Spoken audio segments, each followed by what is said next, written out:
May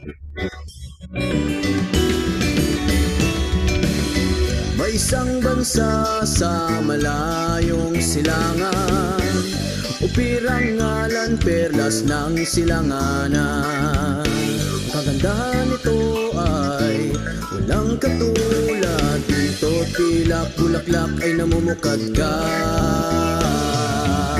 Bangon upir, bangon tayo ay aahon sa mga dayuhang Mapagpalang araw sa ating lahat at sa lahat ng ating mga tagapakinig. Tayo po ay magpapatuloy sa ating pagtalakay sa aklat ng Exodus. At bago po natin basahin yung susunod na kabanata, gusto ko lang pong linawin itong mapa na kung paano naglakbay ang ating mga ninuno dito sa papuntang Kanaan. So, kung mapapansin po natin mula dito sa Ramesses at sa Pitom, dito po sila nagmula, nasasakop siya ng Goshen. So, naglakbay sila dito papuntang Sokot at dito sila nagkaroon ng pagtitipon sa Sokot. At mula doon, naglakbay na sila papuntang Piharirot. Ang Piharirot na ito ay nasa tabi ng Red Sea. So, ang nilakad nila dito mula sa Red Sea ay halos mga 1 kilometro lang ang tatawirin nila sa Red Sea papuntang wilderness ng Etam. At dito sila hinabol ng mga Egyptian.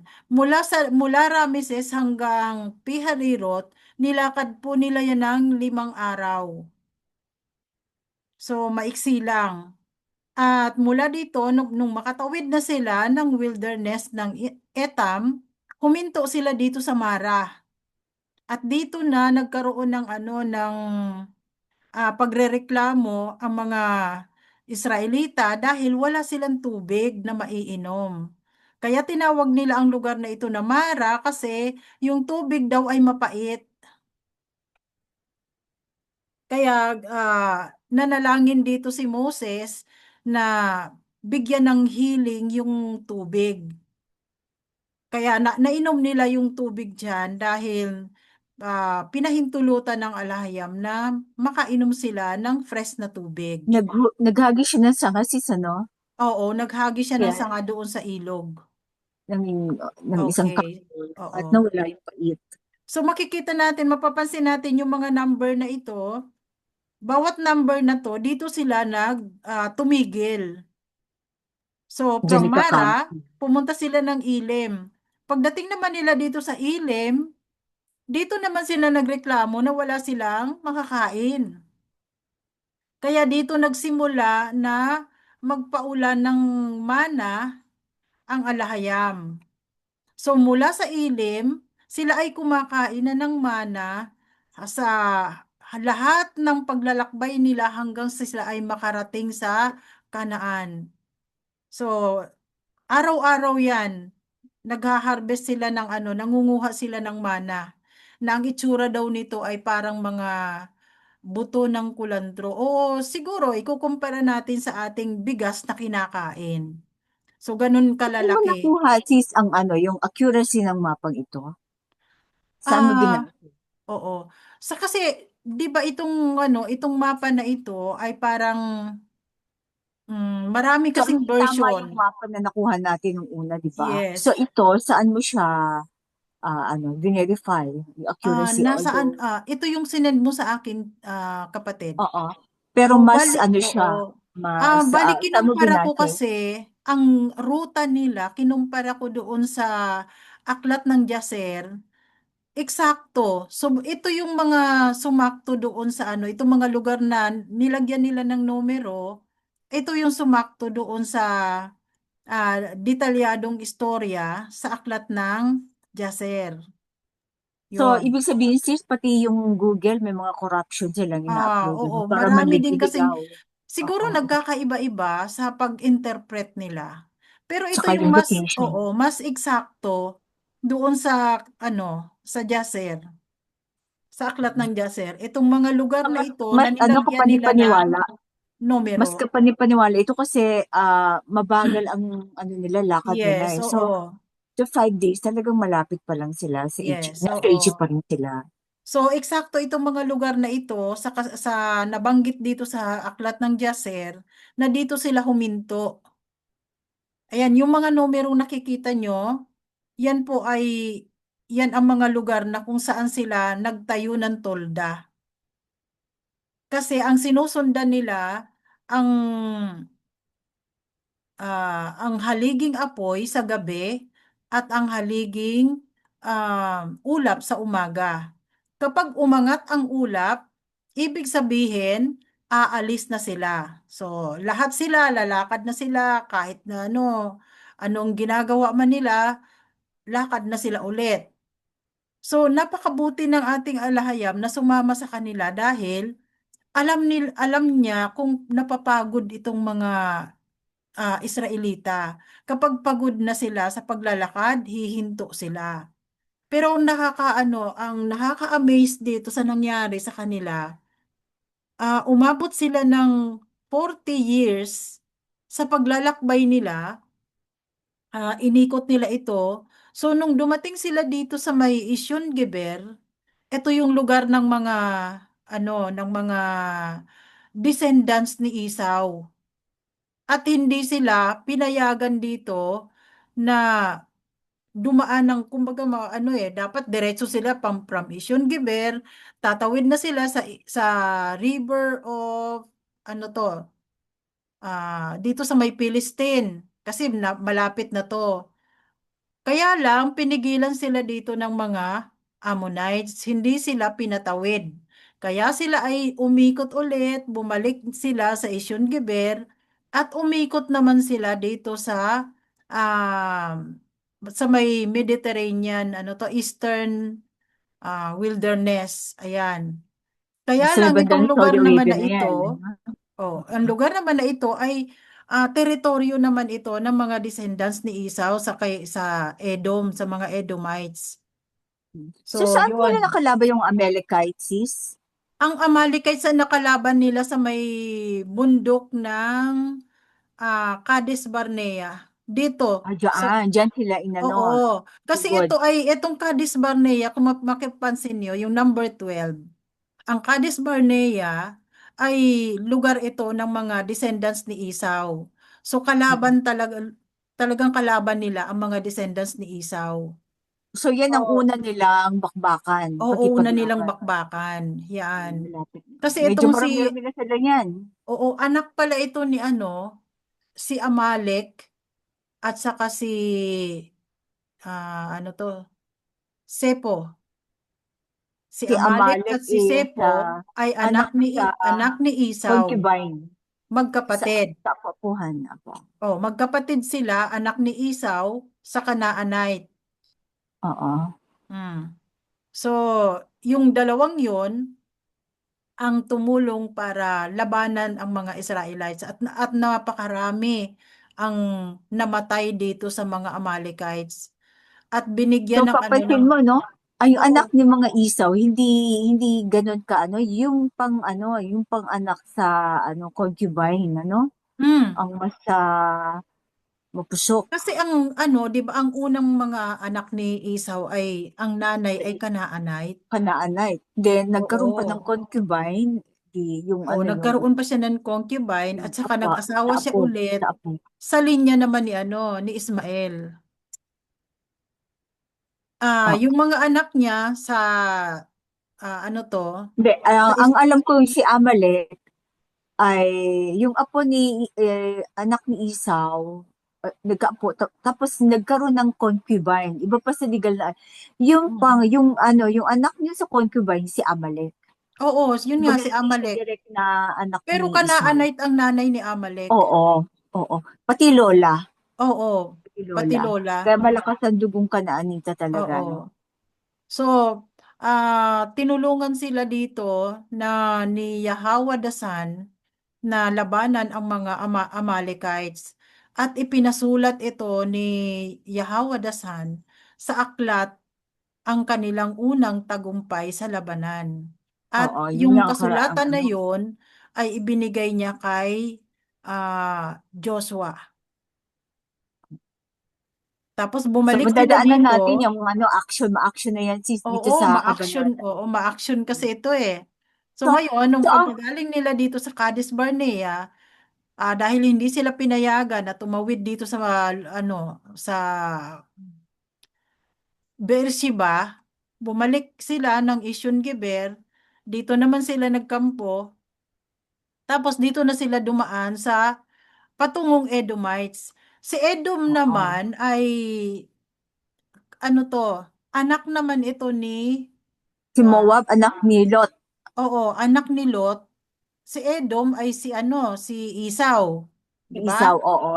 Oo, so sa Edomites, pinayagan sila na dumaan doon, kaya lang babayaran nila lahat ng kanilang kinain o anuman ang mga Iinumin.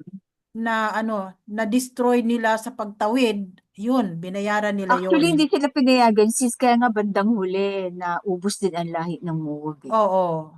Sa Dahil Moabites nga, ano, 'di ba sa Moab kumbaga, hindi sila by force pinayagan? sila Oo, dumaan. dito sa ni Lot. Kaya lang Hindi pinakain. inutos naman sa kanila ng na ni Yahweh Dasan na wag nilang aawayin ang mga Moabites Oo. dahil kamag-anak nila. Mm-mm. So pinadaan naman sila, yun nga lang ay hindi hindi hindi sila Basahan. dumaan, hindi sila dumaan sa city. Oo. Sa gilid sila dumaan sa Mm. pagitan ng Ammon at Moab hanggang sa So, makarating sila sa so, Dibon. oo. So sis, itong ano, ito pala, balik lang ako dun sa ano ha. Yung tinawid pala nila, kung sa modernong panahon ngayon, Suez Canal pala ang kanilang tinawid. Oo. Suez Canal, hindi yung ano, yung dagat Suez, ano, Sea of Suez. Yung Mm. canal ang kanilang tinawid na. Kaya, posible yun na magdamag na patawid. Oo. Lalo na Maiksi lang, kasama wala pa 1 kilometro. bata at kawan. Mm. Oo. So, parang ginawa lang, parang ibinaon lang ang mga kalaban. Kaya doon Yes, pinadaan ng oo. Aba, para Oo. maibaon lang ang mga Egyptian, no? Oo, talagang 'di ba sinabi naman ni ni Yahweh Dasan na kaya sila pinadaan dito dahil parang Kunwari, gumaganti. natrap. Oo, parang gumaganti sila sa mga kaaway nila. Oo. Na nais talagang ano ah gantihan ang mga kaaway nila, yung mga nag-alipin sa kanila. Mm. Pagpapakita din yan ng puwersa ng Oo. layang. Hmm. So, ano tayo, proceed tayo sis para sa ano, ipa-flash na lang natin yan habang daan pag ano, pag kailangan ng ano. Pwede nilang Pwede ah, namang screenshot nila itong or mapa na natin to sa para Google para habang para nagbabasa tayo malaman ng din nila tinuturo. ang naging ruta bakit inabot ng 40 years. Kasi kung Oo. dito sila dumaan from Sokot, dumaan sila sa Wilderness of Shur papuntang daanan ng mga Philistine papuntang Kanaan, aabutin lang sila na 40 days dito. Oo. Kaya lang bahagi din ng pagsubok sa ating mga ninuno dahil matitigas ang ulo, pinadaan sila dito sa malayo na daanan at hanggang nga sa Pag-purify, namatay na ang kanilang mga elders, yung mga kabataan na lang ang nakatawid papuntang Kanaan. maano ko lang side note, iba ang haba ng araw ng that time kasi pabagal na ng pabagal ang Oo. ikot. So that means yung sa isang araw kasi nagtaka ako isang araw nakakailang libo sila napapatay. Ibig sabihin ganun kahaba ang Mm. maghapon. Oo, ganun talaga Ilang dati. libo? Dati nga napakahaba pa ng ng isang araw. Oo. At saka Kami, meron diyang kami ano, nung maliliit pa kami sis, ang isang araw ay parang ang dami katumbas na ng nagagawa. Ah, bali ang isang oras noon, parang katumbas na ng isang araw natin ngayon. o kalahating araw pa, ganyan. Ang dami Hmm. magagawa, ano? Tapos pero ano kasi meron diyang madadaanan natin, meron diyang Mm. lugar, ah, ano ka advance ko na lang, kasi nung kaya ko na ano 'to, nung nagkikipaglaban sila, 'di ba sabi ni Joshua patigilin yung araw. Oo. 'Di ba yung tumigil yung araw ng mahigit isang araw, kumbaga hindi gumalaw. Imaginin mo na lang, halimbawa nag-aano ka, ano ko yan eh, ilalaba ka sa washing machine. So, Mm. umiikot ha, tapos babagal, babagal, tapos titigil, sandali, tapos iikot na naman pabalik. Mm. Parang ganun yung nangyari dyan. Isip pabagal, pabagal, and then, yung point na tumigil yung, yun yung panahon ni Joshua, nakikipaglaban siya, tumigil ang araw sa kalangitan. Tapos yung bibilis na bibilis. Kaya ibig sabihin, yung 20 years, kaya sinasabi nila na, namatay na ang mga more than 20 years old, maigsi lang daw ang buhay ng tao that time. Kasi mahabang mahaba ang maghapon noon. Kumbaga, Yes, oo. konting ano lang. And then, yung panahon ng Joshua, nagtataka, bakit ang dami-dami na nagpapatay, ilang libo, daan libo, napapatay nila sa isang araw. Ibig sabihin, matagal ang panahon, ang isang araw sa kanila that time. Yes, Then, oo. tinanong ko yun sa mensahero. Sabi ko, kunento ko yung ano ko, hindi kaya yan, dahil pabagal ng pabagal ang ikot ng mundo at yun ang focal point yung nagkipaglaban si Joshua and then bumilis na lang bumilis hanggang sa panahon natin na bumibilis. Tapos hindi umimik ang mensero pero the following Sabbath sinabi niya na ang karunungan ay bumubuhos, ang wisdom daw ay bumubuhos sa mga revisions, kasama yung revisionist. Ngayon sabi ko, so siguro, hindi niya, hindi nag-react ang mensahe. Kaya yun ang naging basis kung bakit uniform ang pag-igsi ng buhay.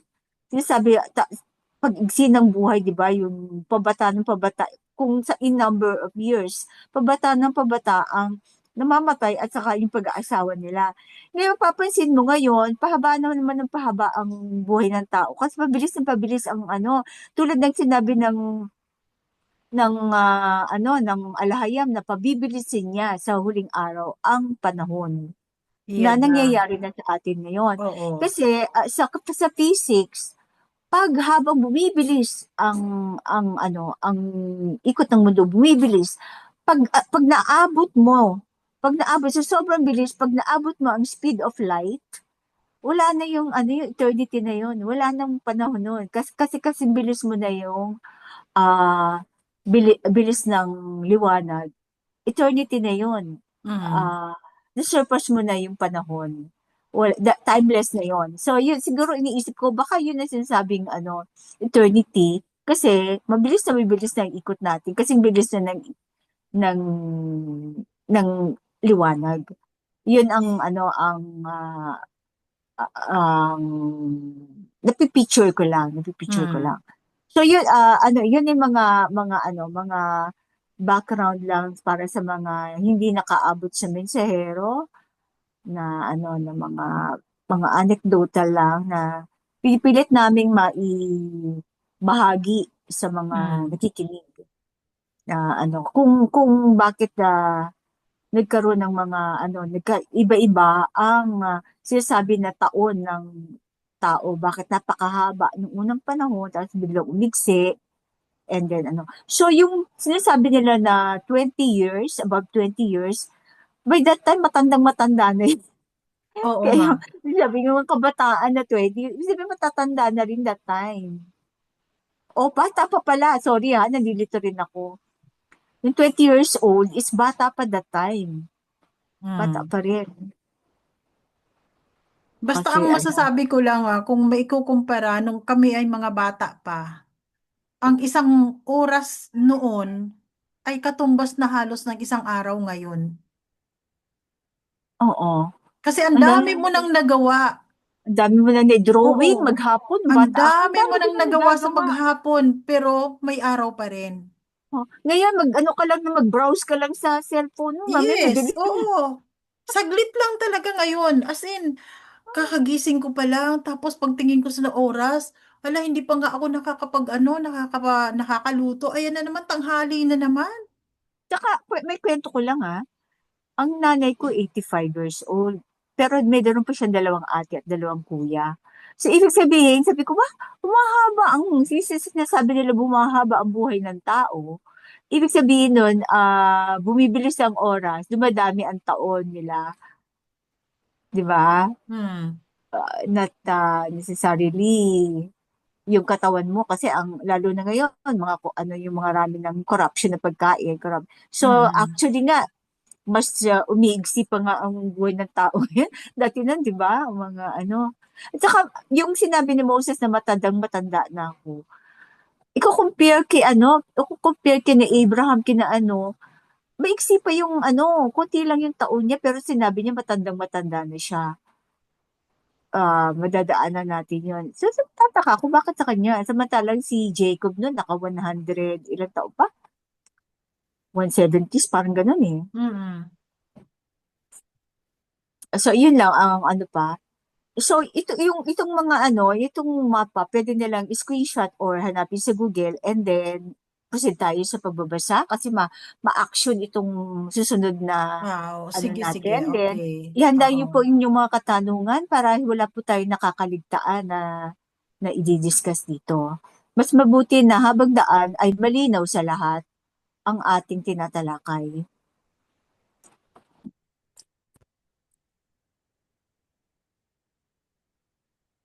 So, Kabanata 17, ang tubig mula sa bato. Okay. Ito ay magandang verse 1. So, matatandaan natin na nakarating na tayo sa nasaan na tayo ba ng sis? Nadaanan natin ang Mara, no? Yung Oo. mapait. Okay. Oo, yung mapait. Mula sa disyerto ng Sin, Mm. naglakbay ang mga Israelita. Sila ay humihinto at nagpapatuloy kapag sinabi ni Yahweh. So may pagkain na silang mana nito at saka mga pugo sa Oo. gabi. Okay. Sila ay nagkampo sa Rephidim. Ngunit walang tubig doon. Nagalit sila kay Moses at sinabi, "Bigyan mo kami ng tubig na maiinom." Bakit kayo nagagalit?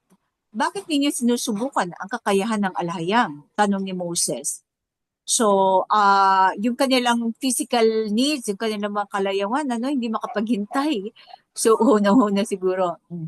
Ngunit talagang uhaw na ang mga Israelita, kaya sinumbatan nila si Moses. Inilabas mo ba kami sa Egypt para patayin sa uhaw, pati mga anak namin at mga alagang hayop?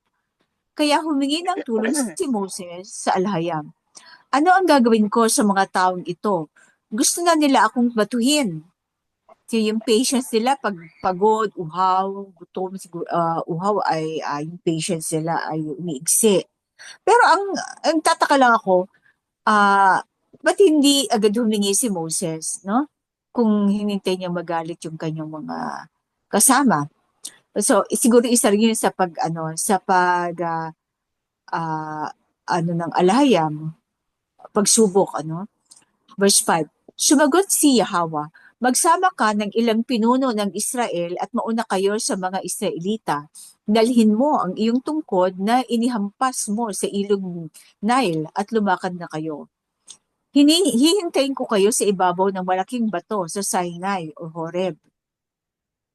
Hawakan mo ang iyong tungkod at magsalita ka sa bato at bubukal ang tubig na maiinom ng mga tao.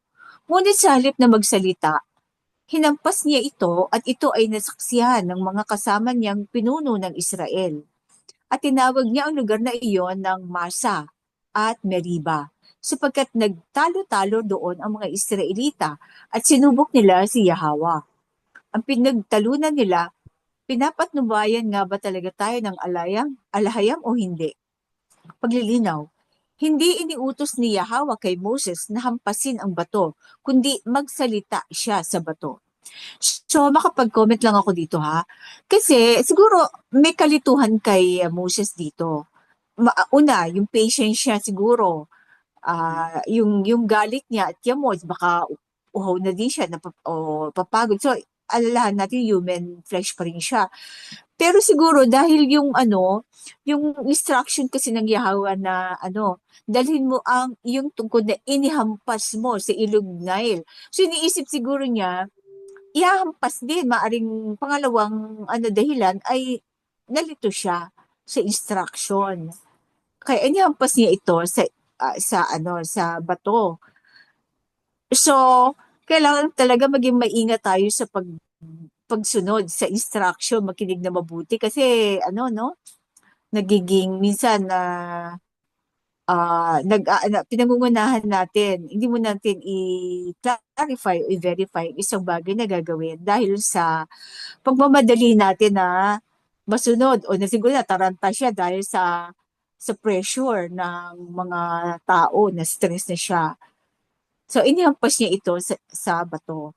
Pero yun ay isang kasalanan para kay Abayahawa dahil nagpakita siya ng impatience or ano paglayo sa kanyang instruction na na magsalita siya sa bato. Salita lang, dinaan niya agad sa pamalo. Oo, parang dinaan niya sa galit. Oo, parang sa pagdisiplina rin ng bata. Oo. O mga Okay, siguro pagsabihan muna bago paluin, no? Hmm. Okay. So, proceed tayo. Ang pagkatalo ng mga Amalekite, rather. Nang ang mga Israelita ay nasa Rephidim, sinalalaki sila ng mga Amalekites. Sinabi ni Moses kay Joshua, pumili ka ng ilang tauhan natin at pangunahan mo sa pagkikipaglaban sa mga Amalekite. So si matatandaan si Joshua ang kanyang alalay ni Oo. Moses. Oo. Right hand Which is niya. Ephraimite ba si Joshua o Di ba, ito yung hinanap natin, ang genealogy ni Joshua at hindi natin oo? nakita kung saang Ah, linya siya. daanan na uli natin yan. Oo. Sige, okay. Verse 10. Sinunod ni Joshua ang utos ni Moses at hinarap niya ang mga Amalekite. Siguro yung diwa niya kadiwa nung kanyang kapangalan Oo. alalahanin na ang Joshua sa Hebrew ay Yahushai, no? Yahawashai. Oo. Si Moses naman kasama sina Aaron at Hur ay nagpunta sa Burol. Yung mataas na parang maliit na bundok. Kapag nakataas ang mga kamay ni Moses, nananalo ang mga Israelita. Kapag nakababa, nananalo naman ang mga Amalekite.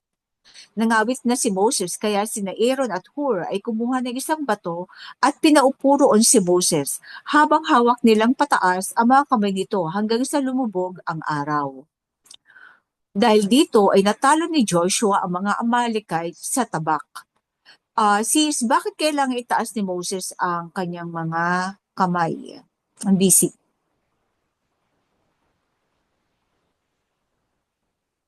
Kasi sa Joshua, tanda ko kasi, ang mga Amalekite ay nag-aral kay Baalam, kay ng magic, di ba? Kaya parang may pagkamahika din, may mga kalaban din ni Abraham dito ay mga magician. Kaya kailangan niyang itaas yung kamay kasi gumagamit din ng magic ang kanyang mga kalaban. Kaya nananalo ang mga Amalekite pag ibinaba niya ang kanyang tungkod at mga kamay. Parang yan ang nasa Joshua eh. Okay. Then, sinabi ni Yahweh kay Moses, isulat mo ang pangyayaring ito sa iyong balumbon o scroll upang hindi ninyo malimutan. At siguraduhin mong marinig ni Joshua sapagkat buburahin ko ang pangalan ni Amalek sa ibabaw ng lupa. Ito isang bakit kailangang siguraduhin marinig ni Joshua. Siguro bata pa si Joshua nito. O hindi ba siya marunong magbasa? Tingin mo. At buburahin ko ang pangalan ni Amalek sa ibabaw ng lupa. So talagang wala nang natitirang Oo, Amalekite ngayon. Amalekites. Oh, May tanong which dito. is ikaw. Okay. Tanong, Sige, balik sige. tayo doon sa yung bang bato na hinampas ni Moses ng kanyang tungkod, may significance ba yon sa ating alahayam? Ang ginamit niyang panghampas doon ay yung kanyang tungkod, ay alalahanin natin yung tungkod na yon ay may pangalan, Yahweh. Mm-mm. So yung bato, nagsisignify That ba is, sa ating alahayam? depende kasi sa interpretation ng tao. Pero, Aha. tingin mo, kasi ayun na yung bigyan sa naming interpretation. Kung ba, mayroong namumuo kang ano, pwede mong i-share, pero walang nabanggit ang ano, mensero doon eh. Ngayon, sariling opinion, pwede siguro. Pero, ikaw sis, merong bang namumuo sa ano mo, diwa mo? Um, Na-share mo sa ano? oo, ang sa akin lang naman, yung bato na yon dahil ang inutos ng alahayam doon ay kausapin mo lang yung bato. So maaari na ang bato na yon ay nagsisignify na si Yahweh dasan yun. Kasi kakausapin mo nga eh. Magsasalita ka lang doon sa bato. Kasi oo, kasi Take yun note yung si panahon na maano kita kasi siya, sis, oo, maano kita.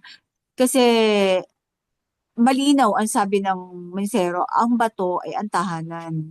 Ang mga Japhetite yung kingdom yan eh. Ang mga oo, Japhetite kasi, 'di ba yung ano ni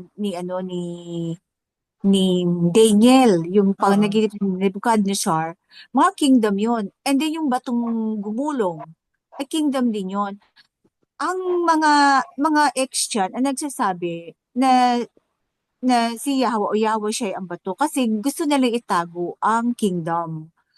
So wag nating balikan yung turo ng mga ex-Chan na ang bato. Although ikinumpara sila as muog, matibay na bato ang ano. Pero kasi parang ginagamit nila ang bato na si Yahweh siya kasi ayaw nilang ilabas na merong kingdom na natatalo sa kanila. Kaya nga 'di ba nilagay oo, nila ang bato sa trono ng ng namumuno sa Europe, sa oo, London kasi ibig sabihin signify yung kingdom yun eh.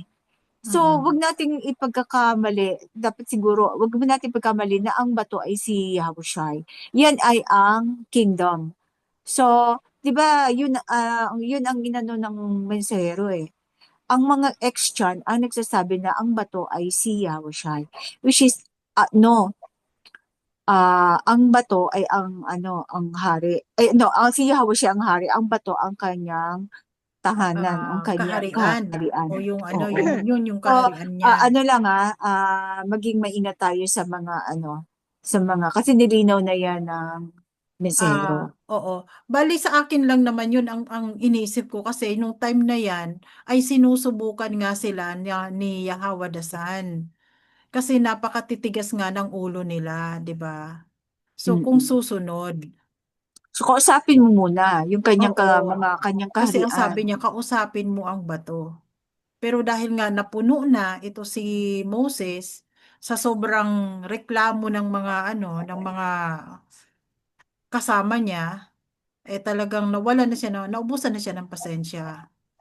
Biruin Ang So, tigas mo, ng ulo. napakalaki ng ng impact ng kanyang ginawa dahil sa kadahilanang ito ay hindi siya nakapasok sa Promised Land. yun Yun ano, ang sabi din sis. oo. Isa pa yung, Mm. isa yun sa, oo. Pero ang sabi ng mensahero, verbally niya sinabi, although hindi na wala tayong binago niya na verbally, kasi matanda na siya. Hindi na siya magkipag, sa laban. Kumbaga, sabi ng mensahero yon kasi matanda na siya. Oo. Sa time Sasabak mo, sila sa laban eh. mhm, sa Yun ang time niya na rin verbal ang niya magpahinga. sinabi. Oo. So, nakasulat dito dahil ngayon isang kaya parang pinarusahan siya. Kasama na Oo, yun, pero parang, ang main talaga, sabi niya, kasi matanda na siya. okay. So, Oo. anong nangyari kaya doon sa tungkod na hawak niya ay may pangalang Yahweh? Sino ba ang kanyang tingin ko sa punong Hindi kaya saserdote. Hindi kaya yun nasira, ano? Eh, may ano yun? Actually sis, parang hindi yun ang ibinato niya eh. Hindi yung tungkod niya. Kundi kumuha siya ng stick. Pinanghampas. Okay. Oo, kumuha siya ng stick na ibabato doon. Babato Ah, pinanghampas. yeah, Oo, pass. pinanghampas. Oo. Okay. So, Ay, safe hindi. rin. Sinabi niya kasi, di ba, pinanghampas mo sa tubig. Oo, So, yung akala niya pinanghampas. yun din ang gagawin niya, ihahampas. Nalito siya. Mm. Siguro na-stress siya, Kaya. nataranta. Nataranta, yun din. Kaya Eh, siguro yung pinanghampas niya sa oo, kasi tubig. kasama yun sa sinabi, oo. Oo. Baka Yun ang siguro ano inisip eh. niya, hahampasin din Ihahampas yung bato. din. Kumbaga na-program Pero yung mind niya doon sa sinabi ng alaya. Yung oo, inihampas mo sa tubig. So, oo. akala niya, Pero may instruction na, kausapin. May instruction na oo. doon na, 'di ba? Pero Kaya lang under siguro stress sa siya noon, nataranta siya oo, siguro. sa galit niya siguro talagang Oo. siyempre nag-burst out na siya, hindi na niya nakayanan na i-hold pa yung temper niya. Oh, tao pa rin talaga, Yes, human. kahit nasa flesh pa rin, no? Yung pinagdadaanan, kumbaga. Mm. Oo, at saka yung gagamitin ka baga na hindi mo magawa yung meron ka ng gustong gawin pero controlled ka Oo, ng ng mga alaala. tao. Hindi, Oo, saka pati ng yung mga ano tao. Parang oo, kinokontrol siya ng mga tao. Yung oo, pero kasi demanding yung mga oo. ano niya, nasasakupan. Verse Kaya 15, oo. okay, sige go. Basta sis, pag ano ko lang, comment ka lang. Verse 15, nagtayo si Moses ng isang altar at tinawag niya itong si Yahweh ang aking watawat. Kayong banner kasi sa English to eh. So hindi love ang banner kundi si Yahweh, 'di ba? May kanta sa X-Chan. At sinabi niya sa mga tao, dahil may mga kamay na itinaas tungo sa trono ni Yahweh, o raise their hands, ang alahayam ay makikipaglaban sa mga Amalekite o manggagaway sa lahat ng henerasyon. So ito pala, sinabi dito, dahil may nakikipaglaban sa dahil may mga kamay na itinaas, ibig sabihin raise their hands towards the throne ni Yahweh. Ibig sabihin nakikipaglaban kay Yahweh habang panahon ay magkikipaglaban si Yahweh sa mga manggagawi. Kaya palang galit na galit siya sa mga mangkukula, mangungula, makikipaglaban sa mga Amalekite na mga manggagawi sa lahat ng henerasyon. Kasi pag sinabi Amalekite, mga ano yan, manggagaway, may mga may mga Sorcery. kaalamang nagmula sa mga fallen. Yung lihim na kaalaman gano'n. Oo, Mm. yung mga manggagaway, di ba? Yung mga mangungula, so naalala ko yung manggagaway na pinanggalingan natin. Hanggang ngayon nagpa-friend request. Ah, pwede ko bang mentionin ang pangalan? Kapatid.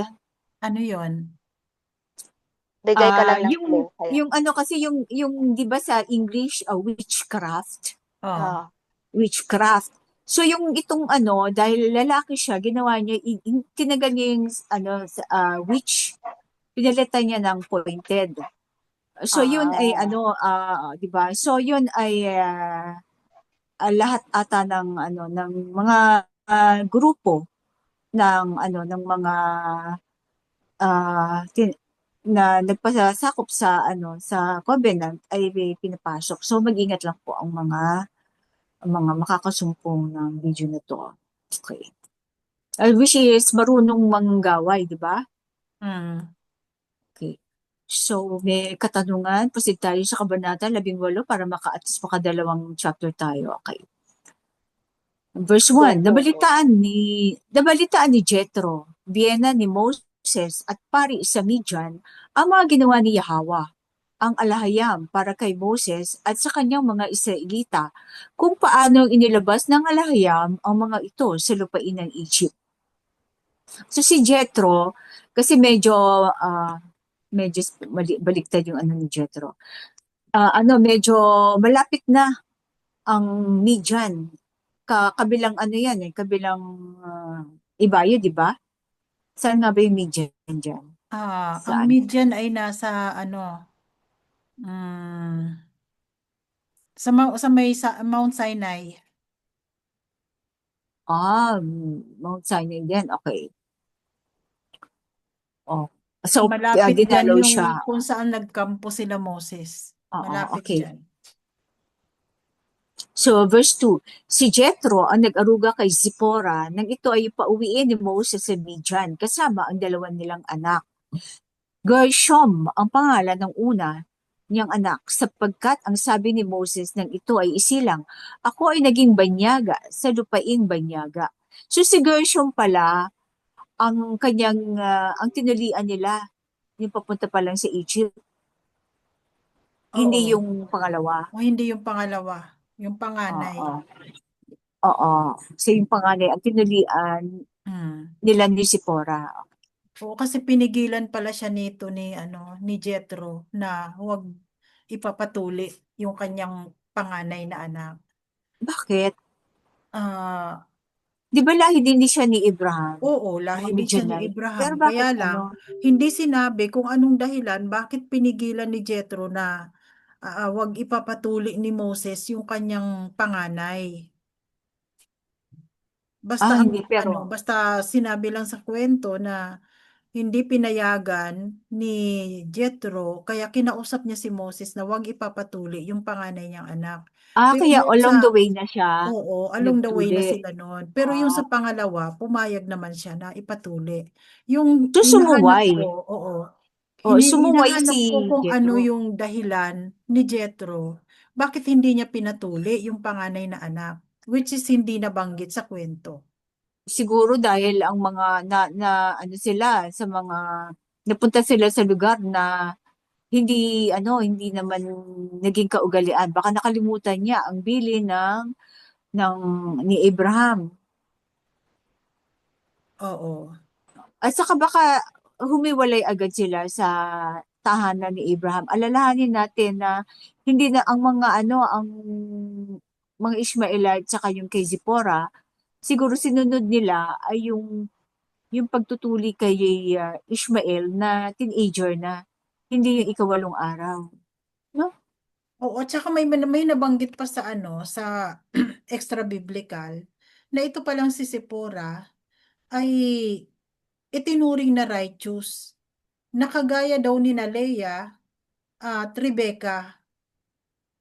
Kaya pala siya ay masyadong matulungin.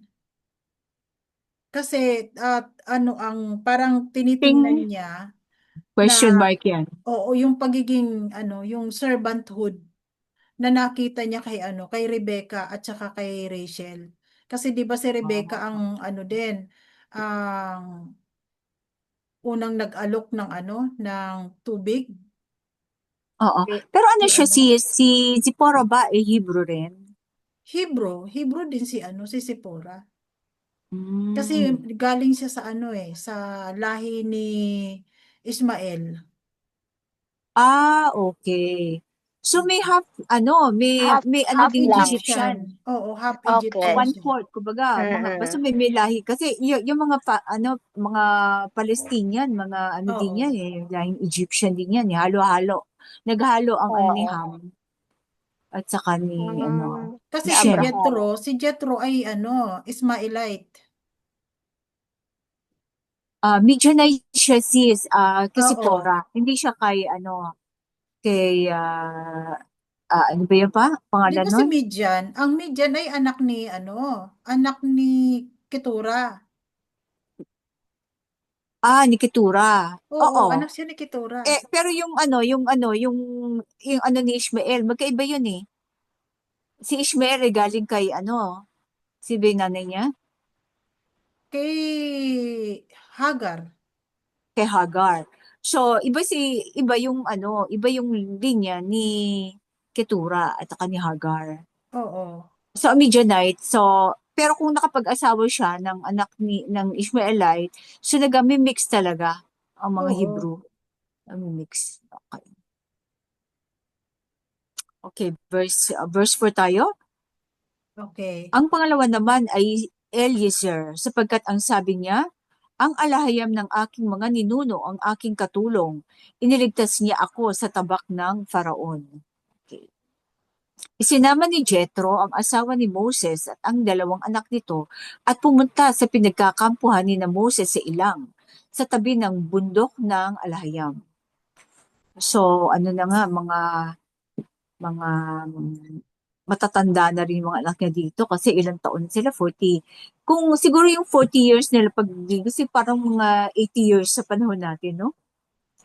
Ipinasabi ni Jethro kay Moses, darating ako riyan, kasama ang iyong asawa at dalawang anak.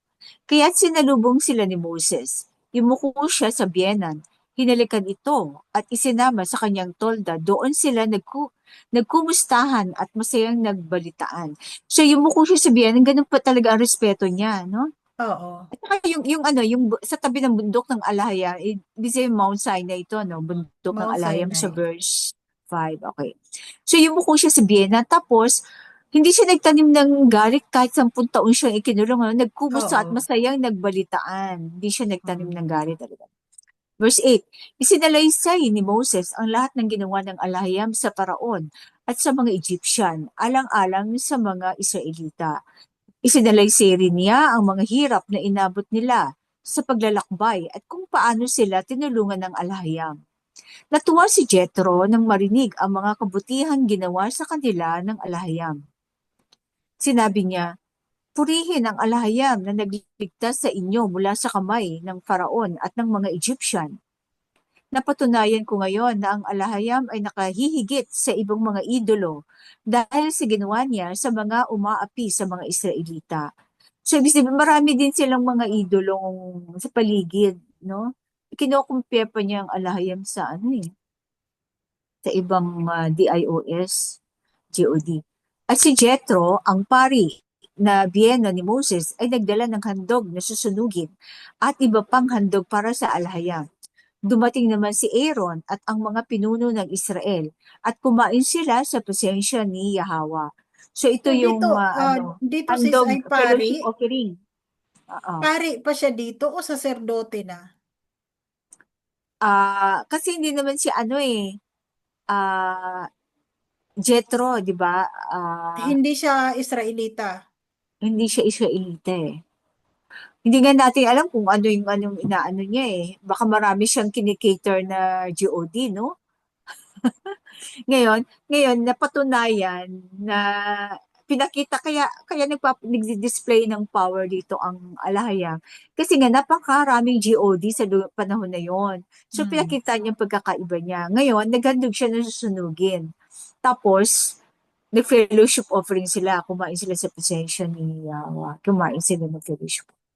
Pero sis, Oh. di ba nabanggit sa sa aklat ng Genesis na si Jethro ay ang tatay ng ng napangasawa ni Joseph? Tingin ko kapatid. Magkapatid, hindi pari ng Kasi di ba the priest of the Midianite, priest of On, ang tatay ni no, ng nung napangasawa ni Joseph. maaari kasi hindi pinangalanan eh. Hindi, pero Oo. ibang pangalan. Iba pala ang pangalan. Si Asinat, 'di ba? Si Asinat ay Oo. Pero yung tatay niya, iba ang anak ng pangalan. Midianite Balikan nga natin yun. na pari ng On. Oo. Pero ito kasi si pari na Bian Moses, pari ng ano to? Malamang siya Kasi nga. hinahanap ko yung on kasi, hindi ko makita sa Egypt. Oh, Ginugoogle ko siya, saan ba tong on na to? Baka nga, kasi ano siya baka nga siya, ano siya kasi 'di dati ba ng Paraon eh. kasi that time naglilingkod siya sa paraon, 'di ba? So that means, puro tayong Hebreo, wala tayong anong Oo. Egyptian. Kung napangasawa niya ay si Asenat ba? Oo, si Asinat ang napangasawa ni Joseph. Ay anak ni Anak ng Jethro din. ng Midianite na pari ng On. Midianite din ba? So that means wala Oo. tayong lahing Hamite or Egyptian. Oo, hindi siya Purong hindi siya Hebreo tayo. Egyptian. si Joseph pala, yung mga sina Ephraim at saka sina ano, ay purong Purong mga Hebreo nga sila. Hebreo. Akala Mm. ko, sabi ko, tinanong ko kasi ang ano, at paano yun? May half Egyptian pala ang ano, ang si Ephraim at saka ano, tinanong ko sabi niya, gano'n lang. Siguro hindi pa niya, hindi. Pero kung sinabi mo na Midianite, pare ng Midian, ang biyena ni pure Hebrew. Sina Ephraim at saka si Manasseh. Kung Oh, ganon. anak siya ni Ketura. Si Ketura ay Oo. hindi siya Hindi si Hebreo. Asenit. Oo. Hindi si Hebreo ito Asenit. si Ano sabi Ketura, ko? hindi ito Canaanite.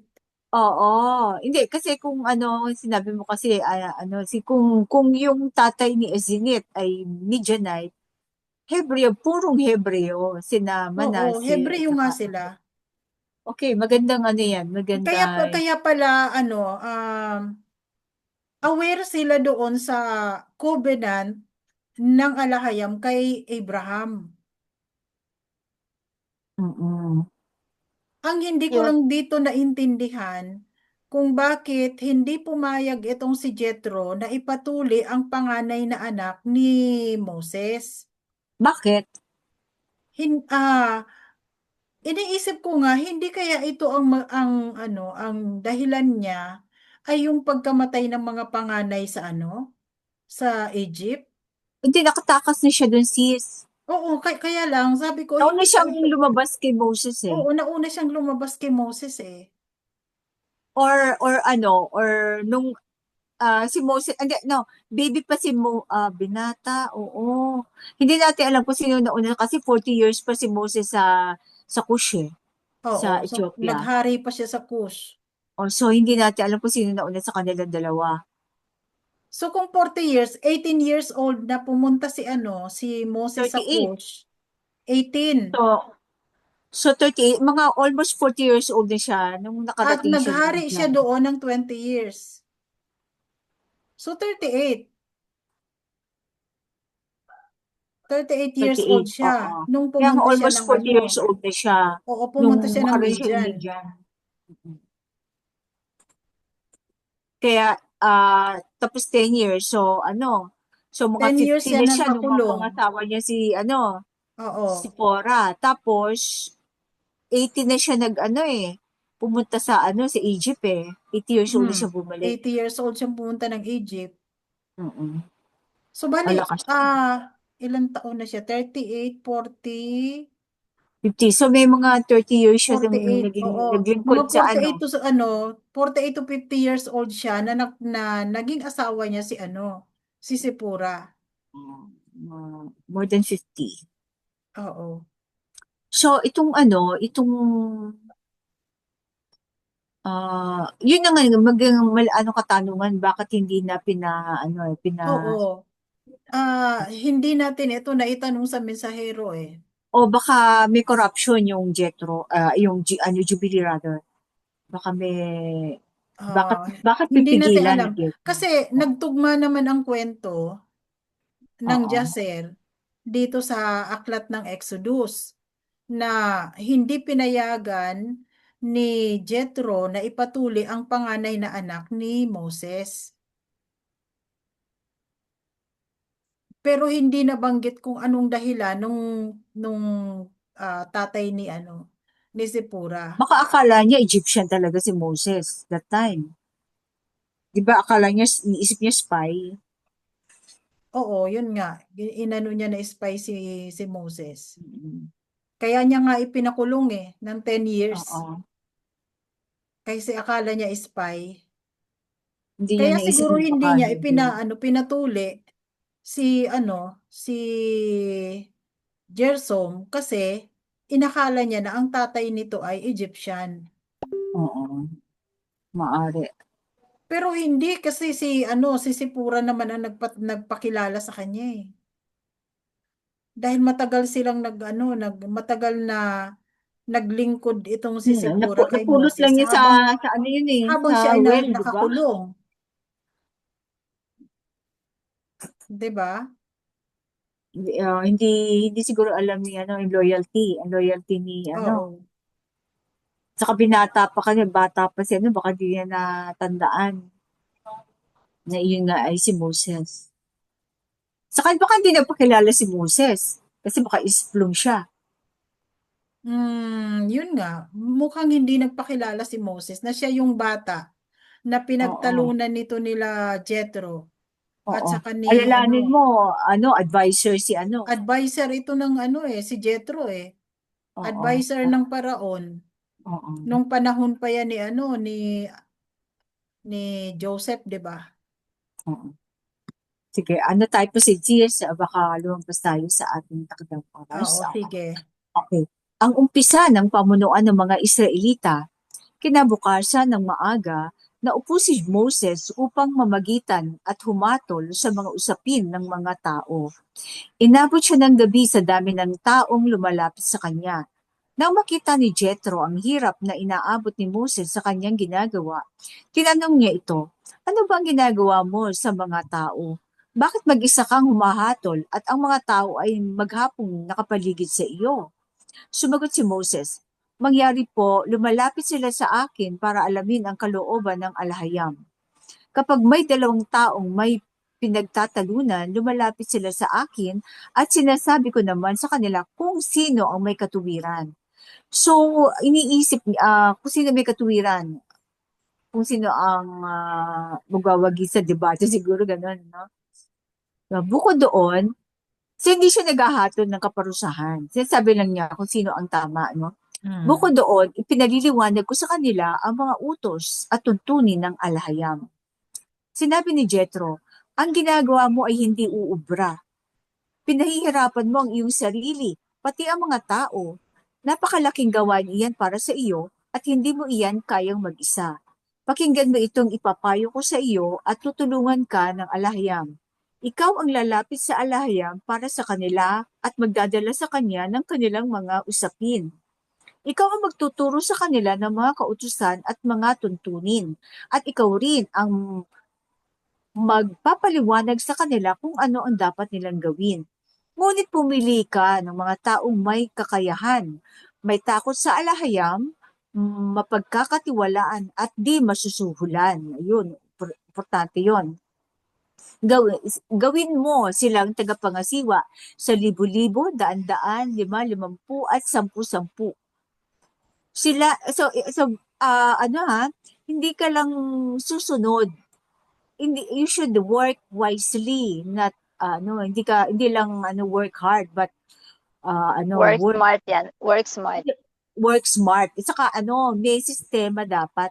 Hindi lang yung bara-bara, may sistema. Yeah. So, hindi na yun hindi na itinuro ng alam kay Moses yun, pinadaan pa niya kay Jethro. Yung, Mm-mm. yung paggawa ng sistema, no? Verse 20. Kasi Galing. kung dapat pinapagkati dito, dapat na humingi ka rin ng payo sa mga nakatatanda, sa mga dati nang namumuno, di ba? Ituturo ng mga Pwede. nakatatanda kung paano i-transfer nila yung system o knowledge. Work better, so work smarter. Okay, verse 22. Sila na ang bahalang humatol sa maliliit na usapin at ang mabibigat na kaso lamang ang ihaharap sa iyo. Yung Supreme Court, no? Sa gayon, hindi ka masyadong mahihirapan sapagkat matutulungan ka nila sa iyong gawain. Kung ganoon ang gagawin mo, na siya namang utos ng alahayam, hindi ka mahihirapan at madali pang maayos ang anumang suliranin ng taong bayan. Okay, pinakinggan ni Moses ang payo ng kanyang biyenan at sinunod niya ito. Pumili nga siya ng mga lalaking Israelita na may kakayahan at ginawa niyang tagapangasiwa sa mga tao para sa libo-libo, sa daan-daan. Wait skip ako. Sa daan-daan, sa 5-50 at sa 10-10. Sila ang naging palagi ang hukom ng bayan. Ang malalaking usapin na lamang ang dinadala nila kay Moses at sila na ang lumulutas sa maliliit na kaso. Pagkatapos ito ay nagpaalam na si Jethro kay Moses at umuwi sa sariling bayan. So, nakikinig siya sa mga payo sa kanya. Paglilinaw. Oo, si Jethro tagapayo nga pala ng Faraon noon. So meron siyang authority at may kakayahang magbigay din ng payo kay Moses. Paglilinaw. Nang una pang tinawag si Moses ng alahayam at isinugo sa Egypt, siya ay isang mensahero. Nang lumabas ang mga Israelita mula sa Egypt, sila ay naging responsibilidad ni Moses sa alahayam. Si Moses ay naging pinakamataas na pinuno sa pamahalaan, sunod kay Yahweh. Sa gayon, si Moses ay naging isang pinuno na katumbas ng isang hari. Nang magsimulang ayusin ni Moses ang mga alitan sa pagitan ng mga Israelita, siya ay naging hukom. At nang ibigay ang tipan kay Moses, siya ay naging punong saserdote, sapagkat siya rin ay isang Levita. Kaya si Moses ay nagkaroon ng maraming tungkulin at responsibilidad, kabilang ang pagiging isang mensahero, hukom, saserdote, at pinuno o hari.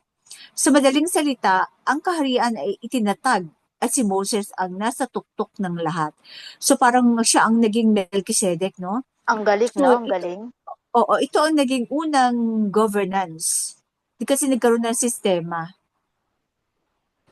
So, sa ilang pa lang, ay nagkaroon na ng formal na government ang mga Israelita.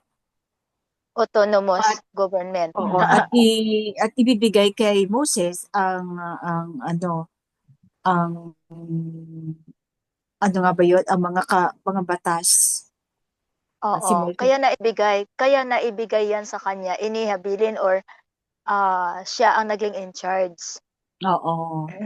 Ng Ano yan? konstitusyon. Oo. Konstitusyon. Siya Oo. yung, Ang tawag tipan, ang mga kautusan. Okay. oo. So, Steward. Siya yung steward. steward. Oo. Oo. Siya ang naging hari, pinakahari. Grabe yun na Melchizedek. ilan. Okay. So, ang dami, mensahero, hukom, saserdote, Mensahero, hukom, at saserdote, hari. at hari. Grabe, Oo. hawak niya lahat, oh. Ay, wala nang papantay Isang kasi sa utal. kanya, di ba? Wala pang mas may marunong kaysa sa kanya. That time. Pero Oo, kasi that di ba si time. Solomon, at saka si King David. Pero, nung Oo. dumating ang mensahero na nakahihigit kay Solomon.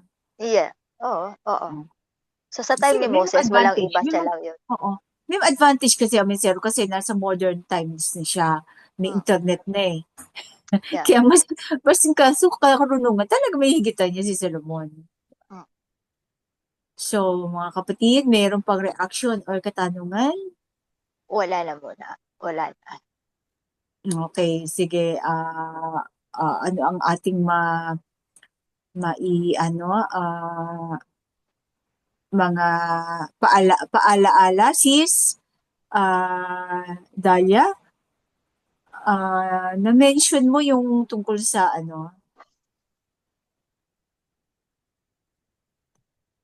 Ano yun, baka sis? nakamute ka ba? So, makinig muna tayo ng musika, mga bagong awitin dito sa Malayong Silangan. Mga makikinig, makakasumpong ng ating video ito, Bible Shalom. Yada.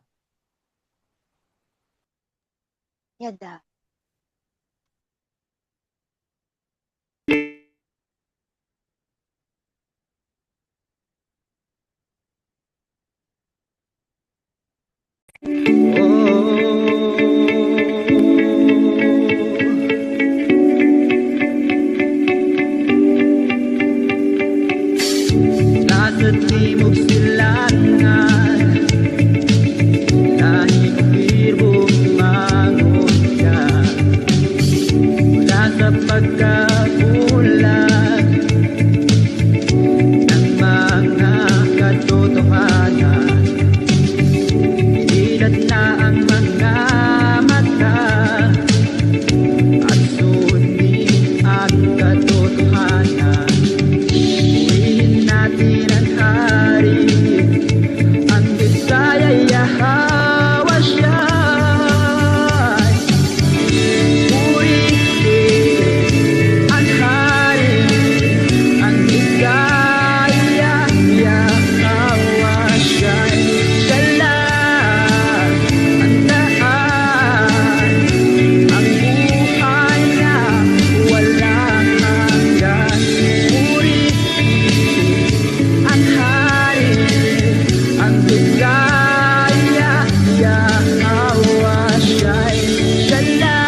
kaniyang kapangyarihan, malawak at walang katapusan. Maging ang kaniyang kaharian, ito'y walang hanggang kapayapaan. Ito'y walang kamatayan. Ito'y may buhay na walang hanggan. Purihin natin ang hari, ang Mesaya Yahweh Shai.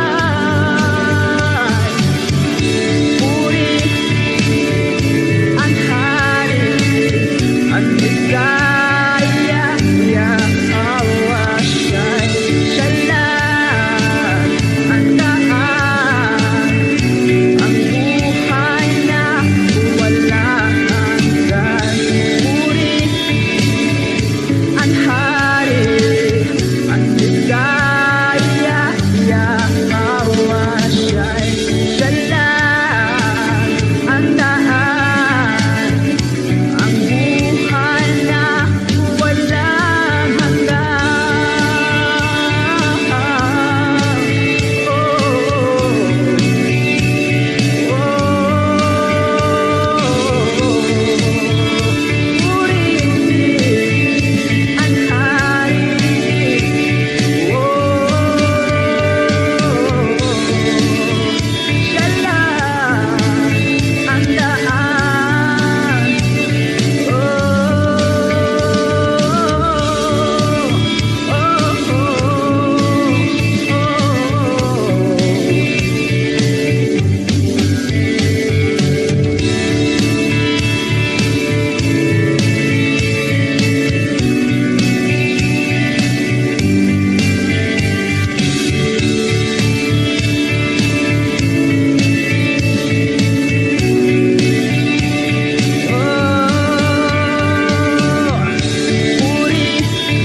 Yada,